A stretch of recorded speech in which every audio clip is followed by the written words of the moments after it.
Otonomi khusus Papua atau OKHUS yang diberikan oleh pemerintah Indonesia tidak akan meredam isu Papua merdeka.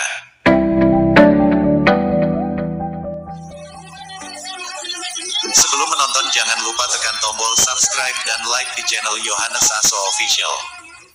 Status otonomi khusus atau OKHUS Papua tidak dapat meredam aspirasi rakyat Papua dalam menentukan nasib sendiri. Sebab OKHUS yang diwacanakan sebagai win-win solution, nyatanya menjadi otonomi kasus. Hal tersebut dikatakan Buhtar Tabuni, Ketua Dua Legislatif United Liberation Movement for West Papua atau ULMWP, saat ditemui suarapapua.com di kediamannya beberapa waktu lalu. Pada masa Orde Lama dan Orde Baru, pemerintah Indonesia menggunakan kekerasan atau operasi militer agar membungkam aspirasi rakyat Papua. Tetapi cara tersebut justru membangkitkan semangat perlawanan rakyat bangsa Papua dalam menuntut hak politiknya untuk menentukan nasib sendiri. Perlawanan merebut hak politiknya. Saat ini rakyat bangsa Papua kembali konsolidasikan diri dan mengupayakan penyelesaian status politik Papua secara damai, adil dan bermartabat, katanya. OKHUS lahir hasil kompromi politik elit Papua dan pemerintah Indonesia agar meredam tuntutan murni rakyat Papua untuk memisahkan diri dari NKRI atau merdeka dan berdaulat. OKHUS yang diharapkan dapat membawa angin segar dan perubahan politik malahan diplesetkan menjadi otonomi kasus. Di era OKHUS, Presidium Dewan Papua atau PDP gagal dalam mengawal aspirasi politik rakyat Papua setelah wafatnya almarhum Teis Hio Eluai. Berdampak PDP kehilangan arah perjuangan. Sehingga lahirlah WPNCL, PNWP, dan NFRPB. Seluruh elemen perjuangan, organ gerakan taktis dan strategis menyatu dan berafiliasi pada masing-masing komponen tersebut. Sebagai bentuk penyatuan agenda dan langkah strategis perjuangan menuju penyelesaian konflik status politik bangsa Papua. Maka dibentuklah ULMWP sebagai lembaga politik bangsa Papua yang memperjuangkan hak politik bangsa Papua untuk menentukan nasib sendiri. Sebab, kata dia, ULMWP kini diakui secara nasional dan internasional sebagai lembaga representatif politik bangsa Papua yang sudah diterima sebagai anggota pengamat di MSG. Dan sedang meningkatkan status menuju keanggotaan penuh MSG.